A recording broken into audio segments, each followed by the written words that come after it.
So let me show you how you can always show the keyboard on your iPad. So the way that it generally works is that as long as you click on a text field, the keyboard should appear automatically. For example, on my home screen, if I swipe down, the key, the box for the text appears, so the keyboard shows up automatically. And that's kind of how it works by default in all the places, right? So for example, even if I go to the messages, click on the text field, and then the keyboard is going to pop up. So if that isn't working, it's very likely that you have some sort of external Bluetooth keyboard connected to your iPad.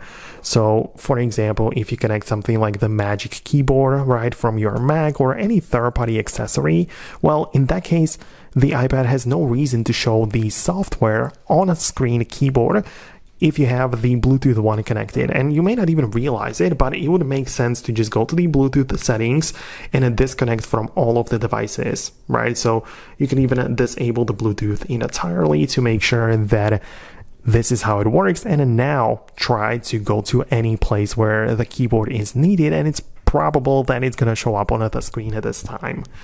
And if it still doesn't work, then it could be like a glitch in the software or something weird could be going on with your iPad.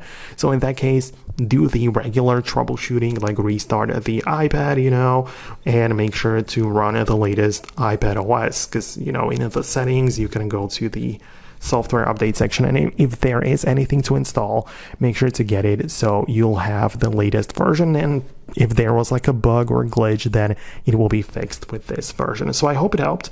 Let me know what you think about this below in the comments. Let me know if it worked for you.